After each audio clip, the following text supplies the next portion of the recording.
big album on my show not long ago because it's their commercial suicide album, and I love them for taking a big record contract and doing an album that they must have known was going to cost them hit singles and probably record sales. I guess they're so rich they don't really need to worry about it anymore, and certainly when I saw them... But it was just like coming over as fun.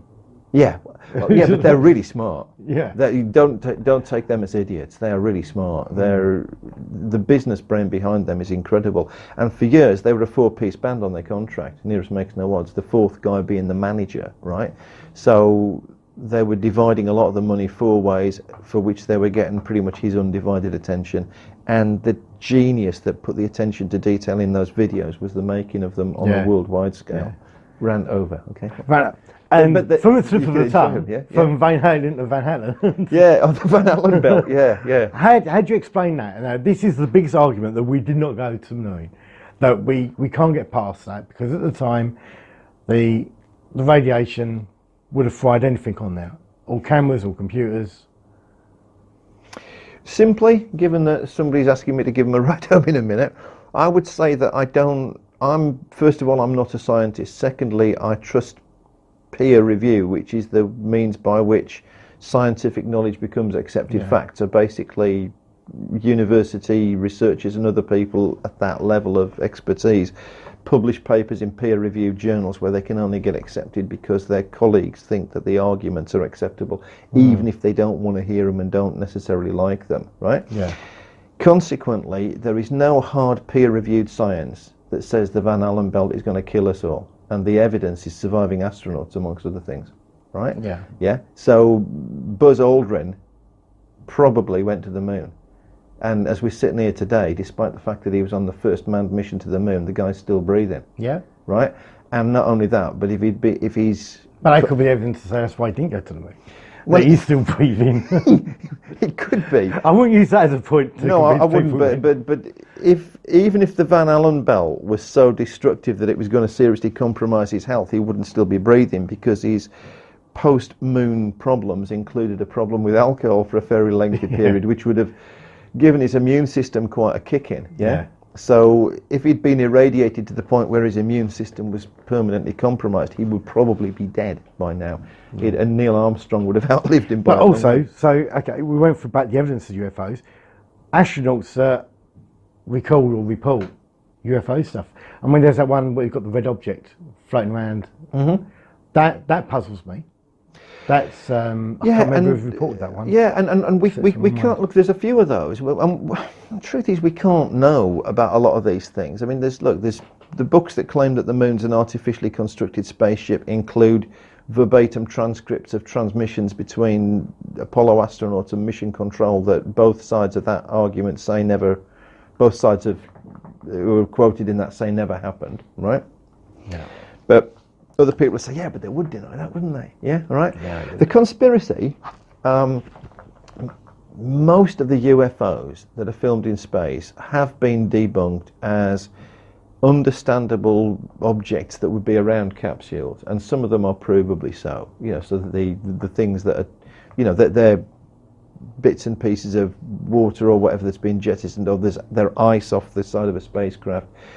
There are one or two that are harder to explain than that. Off the top of my head, I couldn't quote you chapter and verse about exactly when and where, but my best guess would be that because most of the explanations that are provable have stood up quite well, you might trust the people who came up with those arguments to explain away the rest of it, yeah? Because when I've got with scientists and people like that who know a hell of a lot more about that side of it than I do, and they do, it's garbage to think these people aren't interested. It's garbage to think they don't come to conferences and talk to people.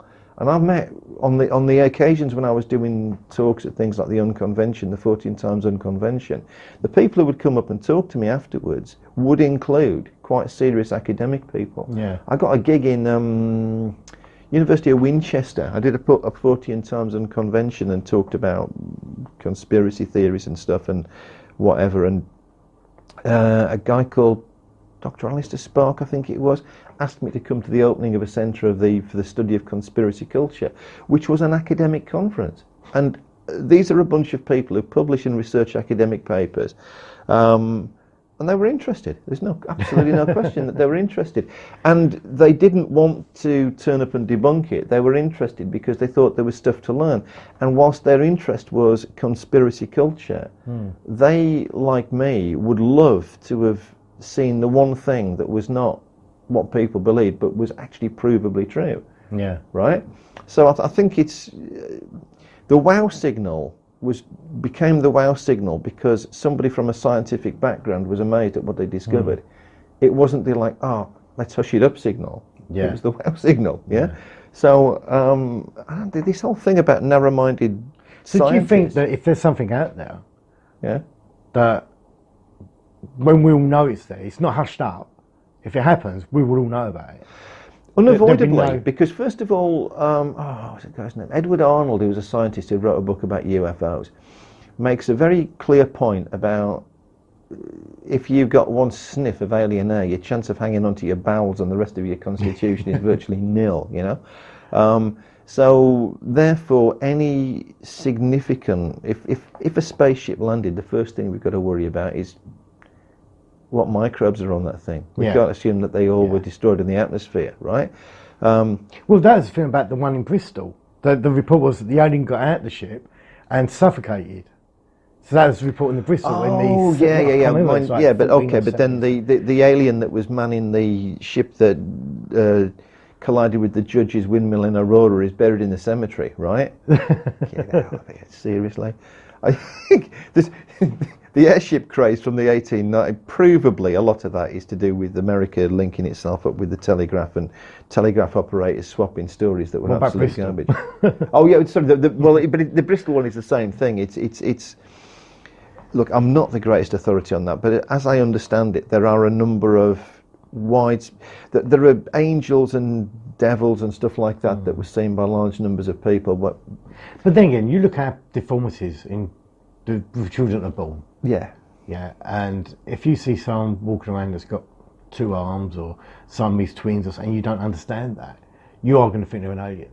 Or misformed heads and all that. Yeah, or you could use a certain amount of critical thinking and say, well, because people are going to think that. There's loads of examples that you can see where stories become widely believed, and you've got to use some critical thinking to say, well, what would have prompted it? In Laurie Lee's Cider with Rosie, which is one of the greatest autobiographical books ever written in the 20th century, right? It was studied for years in schools. There's a story about a 2-headed sheep that all the kids, he's a little kid at this point, and he's talking about the days after the First World War.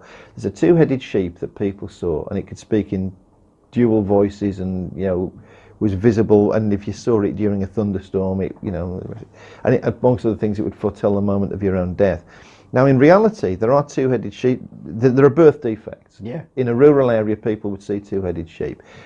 Kids are scared of thunder, and it becomes a folktale, yeah. And 2 or 3 people stitch that together to the point where people believe it, which would have been. So he's reporting an accurate belief, and when he writes it, it's wonderful writing because he says there's nothing remarkable about it. I.e., he almost talks in the voice of a child and says, "Well, we all know this is true," and that's what's genius about it, because at the point he's writing, he's a middle-aged man, but he sounds like a kid.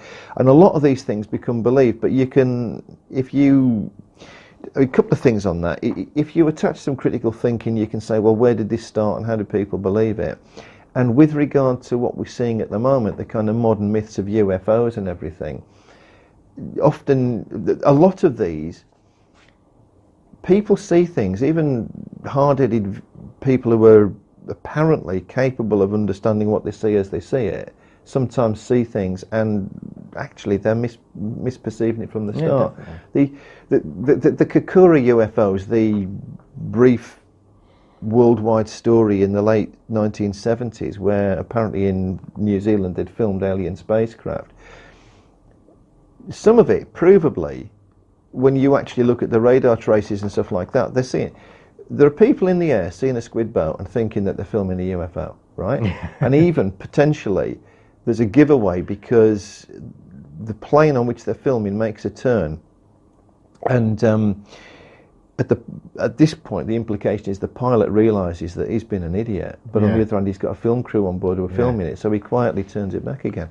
But provably so. And there's a TV reporter reporting in the moment while another guy films, and they're absolutely convinced they're seeing an alien spacecraft.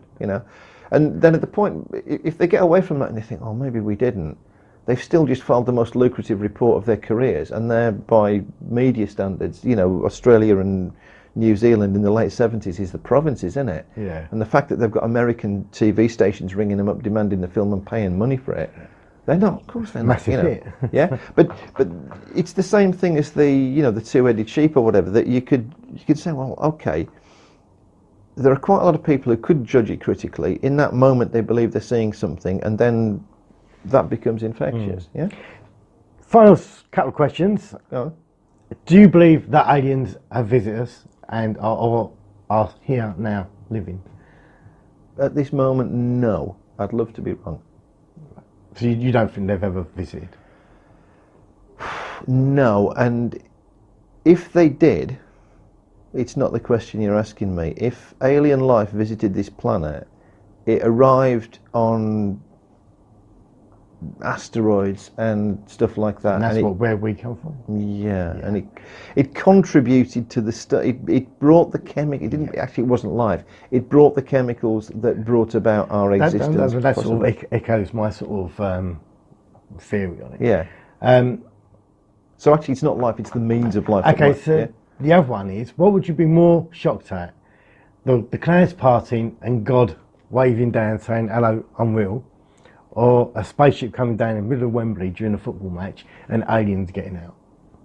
What would be more shocking for you? That's a really good question. I mean, we're talking metaphorically, yeah. right? So would I be more shocked that God reveals himself or the aliens landed? That's a hell of a question. I would be hugely shocked by both of them. And the honest to God answer, I won't lie here, is I don't know. It would depend on it. I'm, by virtue of being an agnostic, I'm the most religious person in my family. Yeah. Me and three atheists.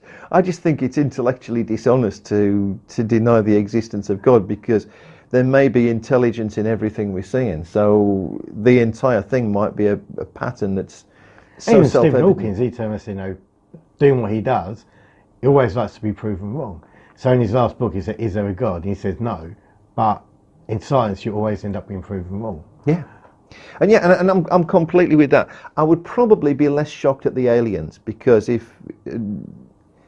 thinking about it, that would be marginally less shocking, because the argument for how and why that might happen is actually supported by more scientists than most ufologists would like to believe. 13 billion other galaxies out there. Yeah, and so the implication would be, if there are ways of travelling through wormholes that we think are plausible but somebody else has mastered, it's entirely possible that they simply turn up.